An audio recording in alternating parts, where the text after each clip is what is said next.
राधे राधे भाई सभी को। अपन पॉलिटी पढ़ रहे थे और उस पॉलिटी का जो पिछला लेक्चर था उसमें हम मौलिक अधिकारों के बारे में बात कर रहे थे। दो मौलिक अधिकारों के बारे में अपन बात कर चुके हैं। समानता की मौलिक अधिकार की बात कर चुके हैं, किस आर्टिकल में क्या क्या प्रावधान किए गए हैं ये बात कर चुके हैं। स्वतंत्रता की मौलिक अधिकार की बात कर चुके हैं, कौन से आर्टिकलों में क्या क्या बात की गई है इनके बारे में बात कर चुके हैं। ठीक है, अब हम उस सेशन को आगे और कंटिन्यू करते हैं और जो और मौलिक अधिकार हैं उनके बारे में पढ़ते हैं, कौन से आर्टिकलों में क्या क्या प्रावधान किए गए हैं इनके बारे में पढ़ते हैं, है ना। तो देखो, तीसरा जो मौलिक अधिकार है, तीसरा मौलिक अधिकार कौन सा है? शोषण के विरुद्ध अधिकार। कौन सा है? शोषण के विरुद्ध अधिकार, है ना। अब ये शोषण के विरुद्ध अधिकार है, ये अधिकार कितने आर्टिकल से लेकर कितने तक है? तो ये आर्टिकल अपने 23 और 24 में है ना। 23 और 24 में प्रावधान किए गए हैं शोषण के विरुद्ध अधिकार। ठीक है, अब देखो आर्टिकल 23 क्या बात करता है, क्योंकि आर्टिकल 23 से स्टार्ट होता है। तो आर्टिकल 23 में क्या लिखा हुआ है? आर्टिकल 23 कहता है कि भाई कोई भी बंदा हो, चाहे वह बच्चा हो, चाहे वह बुजुर्ग हो, चाहे वह युवा हो, चाहे वह महिला हो, चाहे वह पुरुष हो, कोई भी हो, आप उससे आप दुर्व्यवहार नहीं कर सकते। कैसा दुर्व्यवहार नहीं कर सकते, है ना। इसके अलावा आप उससे बेगारी नहीं करा सकते। क्या? बेगारी प्रथा नहीं करा सकते, बेगारी नहीं करा सकते। इसके अलावा आप उसे बलात्श्रम नहीं करा सकते, है ना। कोई भी ऐसा काम कि भाई आप उससे काम करा लेते हो लेकिन आप पैसे नहीं देते हो उसको, तो ऐसा काम आप नहीं कर सकते। ये क्या कहता है? ये शोषण के विरुद्ध अधिकार के तहत आर्टिकल 23 कहता है। क्योंकि आप भाई किसी का भी उसको आउटकम दिए बगैर ही आप उसका शोषण नहीं कर सकते, आप उसका एक्सप्लॉइटेशन नहीं कर सकते। ठीक है, बात आई आपकी इतनी समझ में। लेकिन अच्छा, इसी में एक इसका और अंदर पार्ट दे रखा है, इसका सब आर्टिकल दे रखा है, आर्टिकल 23 का सब आर्टिकल 2। उसमें कहा गया है कि भाई आपातकाल के दौरान और यदि राष्ट्रीय हित में यदि देखा जाए तो उस समय आपसे बेगार कराई जा सकते हैं, आपसे बलात्श्रम कराया जा सकता है, आपसे राष्ट्र हित में यदि कोई ऐसा काम है तो आपसे ऐसा काम करवाया जा सकता है जिसके बदले में शायद आपको सैलरी नहीं दी जा रही हो। जैसे कि फॉर एग्जांपल आज मान लीजिए कि भारत और पाकिस्तान के बीच युद्ध हो जाता है, तो आपको बोल देते हैं भाई एज ए नागरिक कि भाई आपको सैनिकों की सहायता करनी है, तो आपको रसद आपूर्ति के लिए उनके साथ जाना है, वहाँ रसद आपूर्ति पहुँचानी है। तो आप ऐसा नहीं कि बदले में आप उसके सैलरी मांगोगे कि भाई मेरे को पैसा दो, मैंने काम करके दिया, है ना। तो राष्ट्र हित में और आपातकाल के दौरान हो सकता है कि आपसे ज़बरदस्ती काम कराया जा सके, तो वो शोषण के विरुद्ध अधिकार में है ना। ये चीज़ें इस आर्टिकल के अंतर्गत आती है।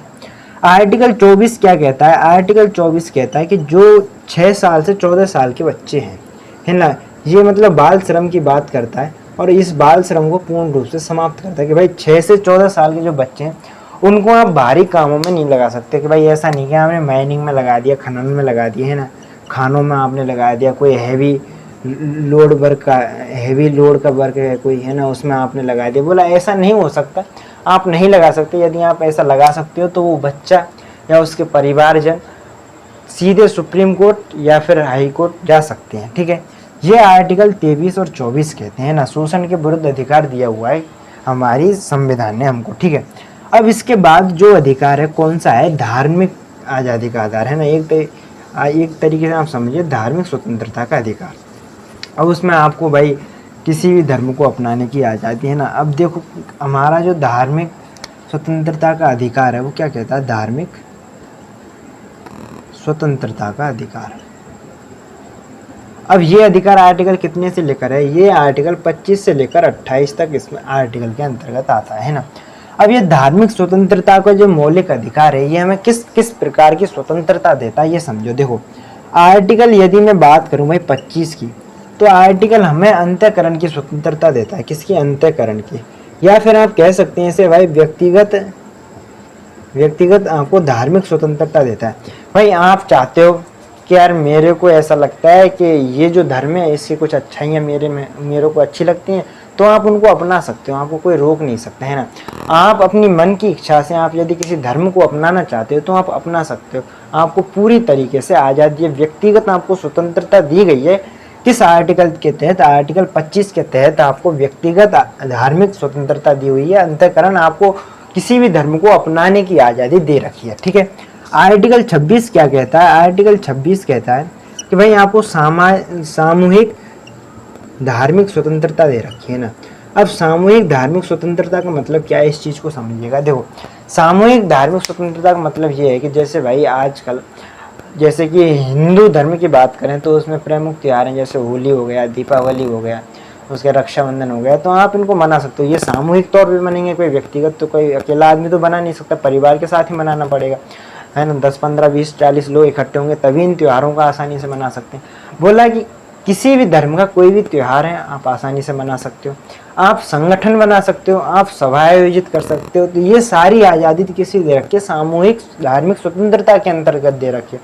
आप ग्रुप बनाकर भी अपना जो भी धर्म है उसकी मान्यताओं को और ज़्यादा बढ़ाने का काम कर सकते हो, है ना। आपको पूरी आज़ादी दे रखी है, किसके तहत, आर्टिकल 26 के तहत आपको सामूहिक धार्मिक स्वतंत्रता का प्रावधान किया हुआ है। अच्छा, आर्टिकल 27 क्या कहता है? आर्टिकल 27 की बात करें तो आर्टिकल 27 कहता है कि यार ये जितने भी जो धर्म की राशि आती है बोला इन पर टैक्स नहीं लगेगा, है ना। धार्मिक जो भी राशि आती है, जो भी टैक्स कर वो पैसा इकट्ठा किया जाता है, बोला इस पर टैक्स नहीं लगेगा, टैक्स फ्री रहेगा, है ना। लेकिन जैसे कि मतलब वो होता है ना, आप पे शुल्क लगाया जा सकता है। अब शुल्क का मतलब क्या हुआ कि जैसे आप किसी मंदिर में गए और वहाँ पे एंट्री फीस लगा रखती है, भाई 20 रुपये में एंट्री लीजिए, 50 रुपये में एंट्री लीजिए, तो आपसे एंट्री फीस वसूली जा सकती है। लेकिन यदि आप उसमें कुछ चढ़ावा चढ़ा के आते हो, आप उसमें 10 15 20 रुपये रख के आते हो मंदिर में एज ए श्रद्धा, तो उस पैसे पर टैक्स नहीं लेगी सरकार। ये किस आर्टिकल में कहा गया है? ये आर्टिकल 27 में कहा गया है ना। अब बात आई आपके समझ में ये।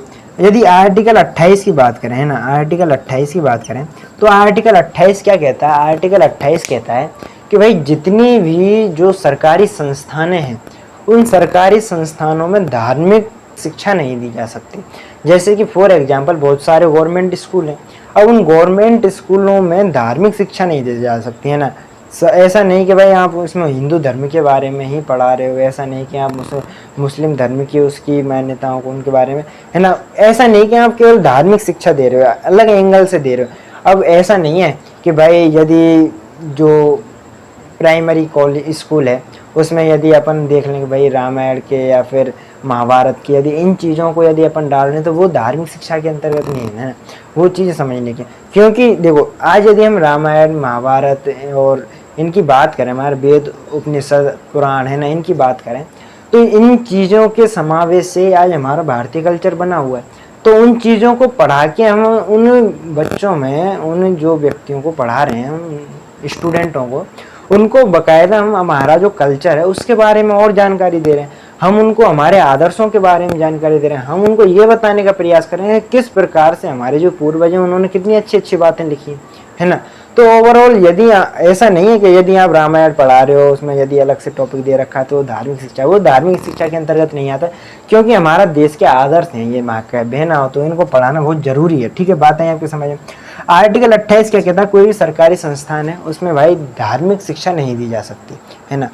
तो आई थिंक आपको ये बातें समझ में आई होंगी।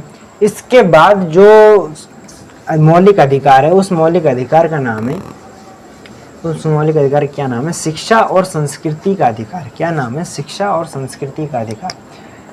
शिक्षा एंड संस्कृति का अधिकार, शिक्षा एंड संस्कृति का अधिकार, है ना। ये आर्टिकल किससे कितने तक है?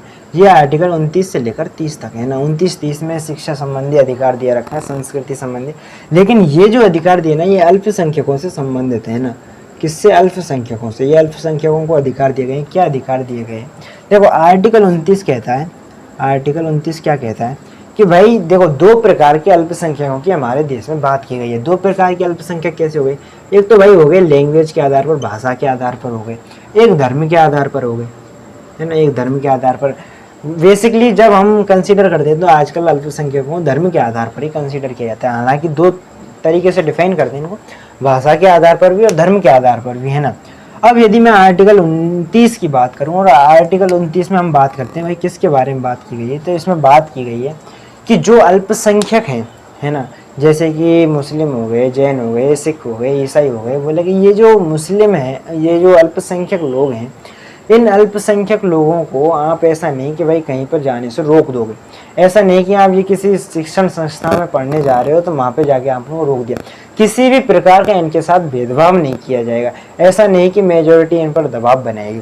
तो ये किस आर्टिकल में बात की गई है? आर्टिकल 29 में बात की गई। यदि कोई व्यक्ति ऐसा करता पाया जाता है तो उसके साथ कड़ी कार्रवाई हो सकती है, आप जाके सुप्रीम कोर्ट या हाई कोर्ट में जाके शिकायत कर सकते हो सीधी, ठीक है। आर्टिकल 29 में ये चीज़ है। आर्टिकल 30 में क्या चीज़ बात की गई है? आर्टिकल 30 में बात की गई है कि भाई अपन अल्पसंख्यक को यदि चाहें तो अपने लिए जो भी शिक्षण संस्थाएं वो खोल सकते हैं, है ना। उसके लिए सरकार खुद अलग से अनुदान देगी, और अपन देखते भी हैं इस चीज़ को, है ना। जब हम बात करते हैं मदरसों की, तो मदरसे होते हैं वो अधिकतर सरकार के अनुदान से ही बनते हैं ना, सरकार उनको पैसा देती है तब जाके मदरसे खुलते हैं, तब जाके वहाँ पर एजुकेशन होती है ना। लेकिन यदि एजुकेशन ढंग से नहीं हो रही है तो जैसे कि यूपी में आप देखते ही हो किस तरीके से माहौल रहता है ना। यूपी में, असम में आप जानते ही हो, असम के जो मुख्यमंत्री हैं वो तो कहते हैं कि भाई मदरसों में यदि पढ़ाई होगी तो करो, नहीं होगी तो इनको हटाओ, कोई कॉलेज खोलो, ढंग के स्कूल खोलो, उनमें पढ़ाई करो, है ना। तो ओवरऑल आपको ये बातें समझ में आएंगी भाई आर्टिकल 29 क्या कहता है, आर्टिकल 30 क्या कहता है। इसके बाद एक आर्टिकल 31 की बात करते हैं ना, आर्टिकल 31 की बात करते हैं। आर्टिकल 31 में किसके बारे में पहले बताया गया था? संपत्ति का अधिकार था इसमें पहले, है ना, संपत्ति का अधिकार था। लेकिन इस संपत्ति के अधिकार को 44वें संविधान संशोधन के तहत हटा दिया। 44वां कॉन्स्टिट्यूशन अमेंडमेंट था 1978 का, उसके तहत इस संपत्ति के अधिकार को समाप्त कर दिया गया। और ये जो पहले मौलिक अधिकार हुआ करता था, इस मौलिक अधिकार को समाप्त करके इसको कानूनी अधिकार बना दिया गया। कैसा कानूनी अधिकार बना दिया गया? और इसको आर्टिकल 300 में रख दिया गया, है ना। 300 में इसको कानूनी अधिकार का दर्जा देकर संपत्ति के अधिकार को मौलिक अधिकार से हटा दिया और कानूनी अधिकार इसको दे दिया, ठीक है। इतनी सी बात है कि समझ में, अब आपके समझ में आएगी भाई ये संपत्ति के अधिकार को समाप्त क्यों किया। देखो इसके पीछे के 2-3 कारण है। देखो, मान लीजिए कि आपने भाई आजकल कोई ज़मीन खरीदी, ठीक है, आपने ज़मीन खरीद ली, अब आपको अधिकार है ज़मीन खरीदने का। मान लीजिए यदि ये अधिकार होता तो क्या होता? यदि ये अधिकार होता आपके पास तो मान लीजिए कल सरकार कहे कि यार अपने को यहाँ से एक हाईवे निकालना है, क्योंकि देश में विकासात्मक कार्य करने के लिए इंफ्रास्ट्रक्चर की ज़रूरत होती है, तो उसके लिए सरकार प्रयास करेगी। बोला कि यार इस रूट से होके एक हाईवे बनाना है। उस हाईवे में देखा गया कि आपके खेत खलियान आ रहे हैं जो आपने ज़मीन खरीदी थी, आप इसके उसमें चले गए विरोध में कि यार ऐसे तो मेरे को मौलिक अधिकार है, मेरे को अधिकार है ज़मीन रखने का, संपत्ति रखने का, तो इस तरीके से ये सरकार है मेरे अधिकारों को छीन नहीं सकती। तो आप सीधे हाई कोर्ट या सुप्रीम कोर्ट जा सकते हो, वहाँ पर अपने मौलिक अधिकारों के रक्षण के लिए आप प्रयास कर सकते हो। तो इस बीच में क्या होता है कि भाई अपन जो सरकार है वह विकासात्मक कार्य नहीं कर सकती। अब यदि विकासात्मक कार्य कर ही नहीं पाएगी तो देश में विकास कैसे होगा? देश में हम जब बात करते हैं भाई अपने देश को विश्व गुरु बनाने की, 2047 तक विकसित राष्ट्र बनाने की, तो वो कैसे होगा? तो बोला उसके लिए सबसे पहले ये जो अधिकार है ना, इसको मौलिक अधिकार से हटाया जाए। भाई ऐसा नहीं है कि यदि सरकार कहे कि भाई इस रूट से जाना है तो आप जाके सीधा हाई कोर्ट या सुप्रीम कोर्ट में चले गए और शिकायत कर दी। बोला कि ये नहीं भाई, जो राज्य की सरकार है वो तो प्रयास करेगी ना, देश में इंफ्रास्ट्रक्चर हो, देश में विकासात्मक कार्य हो। इसलिए ये जो संपत्ति का अधिकार है इसको मौलिक अधिकार से हटाकर सीधा इसको क्या कानूनी अधिकार बनाया गया है कि भाई ठीक है, आप अधिकार है, आपको कानूनी अधिकार है, लेकिन यदि सरकार को ज़रूरत पड़ी तो आपकी उस ज़मीन है उसको रख भी सकती है, आपको खरीद भी सकती है आपसे, ठीक है, आप मना नहीं कर सकते, ठीक है। तो आई थिंक आपको ये आर्टिकल जो मैंने आपको एक पढ़ाया था, आपको स्टार्टिंग में कौन सा पढ़ाया था? शोषण के विरुद्ध अधिकार, वो दूसरा कौन सा था? धार्मिक स्वतंत्रता का अधिकार पढ़ाया था, शिक्षा और संस्कृति का अधिकार, अल्पसंख्यकों से संबंधित क्या प्रावधान है वो, और आर्टिकल 31 जो कि अभी समाप्त कर दिया गया है और उसको कानूनी अधिकार बना दिया गया है ना। तो ये चीज़ आप आई थिंक आपको समझ में आई होंगी, है ना। तो आज के लिए इतना ही, धन्यवाद।